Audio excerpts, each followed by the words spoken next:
Hi, I'm Manny. I'm here with Drycore talking SmartWall. Why Drycore SmartWall? The basement is a unique space, and it's a demanding environment to finish. Unlike the rest of your house, the basement sits below ground level and is surrounded by soil that remains cold and wet. When traditionally finishing a basement, this can pose many problems. However, by applying some basic building science to the design process, the basement can be safely finished.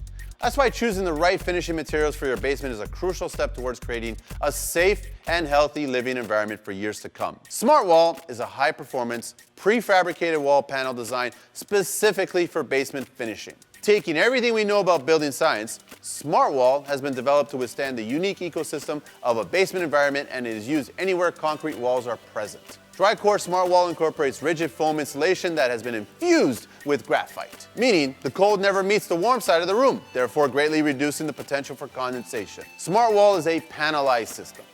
Each panel is 23 inches wide, and it comes in a standard 8 or 10-foot lengths. Panels can be cut to fit any desired ceiling height or basement layout.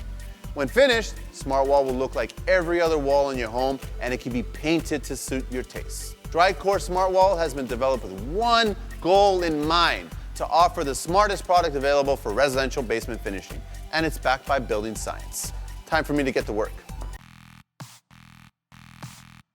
Tools required: 2-inch and 6-inch drywall trowels, handsaw, drill, and drill bit, 2 sawhorses or stands, chalk line, plumb line, level, tape measure, wood shims, 4-inch hole saw if needed, and safety goggles.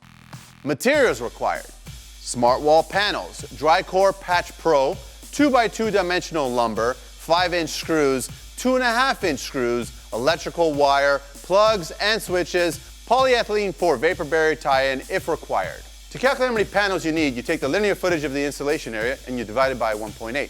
This formula takes into account cuts and wastes. Determine how many electrical outlet and light switch panels you will require. If you are installing a Drycore subfloor, do this first and then install SmartWall on top. Step 1, installing 2x2 cleaning.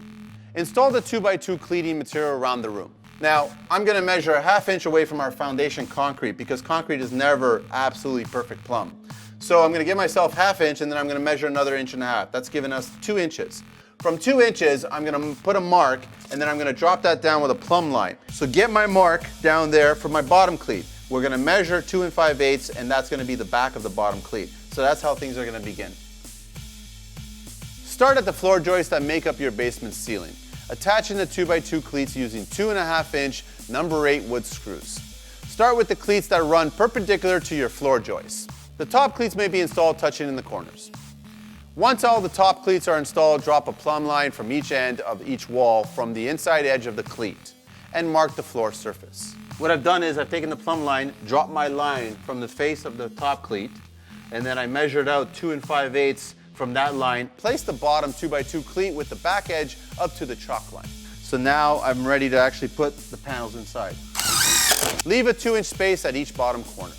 Make sure you level the cleats using wood shims if needed, since almost all basement floors will slope towards the floor drain area, and level cleats will ensure that the wire channels align perfectly. Step 2, installing panels. Always start from the left side of your longest wall.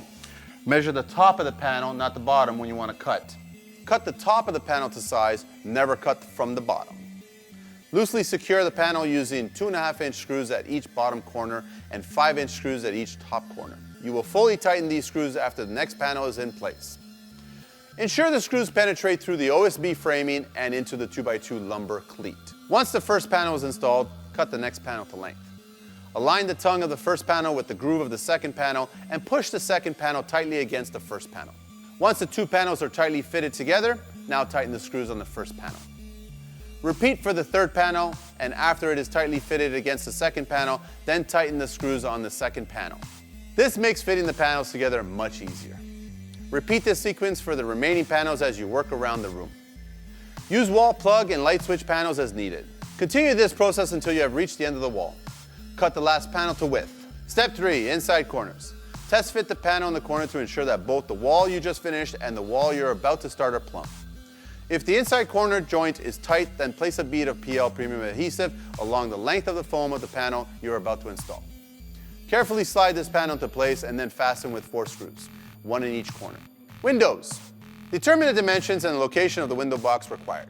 Mark the dimensions on the surface of the smart wall panels. Add an additional 2 1/4 inches to the width and the height of the opening to allow for a plywood window extension and for any minor adjustments. Make sure the opening is centered with the actual window. Cut your opening in the smart wall panels with a handsaw and install the panels as normal. You are now ready to build a rough frame from 5/8 plywood and install it into the opening. Step 4, outside corners. When building an outside corner, you want to cut back the foam 3 3/4 inches right to the drywall. That's going to allow for you to fit the adjacent piece. Once ready, put a thick bead of PL Premium on the back side of the drywall where you just removed the foam, about 2 inches in from the edge. Before you put them together, you want to put a bead of PL on both sides, squeeze them together, add a few drywall screws to hold it in place, and that's how you build an outside corner. Self-adhesive corner beads, and we're going bullnose with these guys. Step 5, electrical wiring. Once your wall system is completely installed, you can rough in your wiring. There's 2 ways to fish wire through these panels. They've got 3 horizontal channels, so I fish it through here as I'm installing each of the panels. I've got the panel, I take the wire, and I just fish it right through. And I get it into position, and it's into the tongue. Take the next panel. You grab the wire, and you just fish it through. That was easy. Otherwise, the wiring can be run after all smart wall panels are installed by using a wire fish.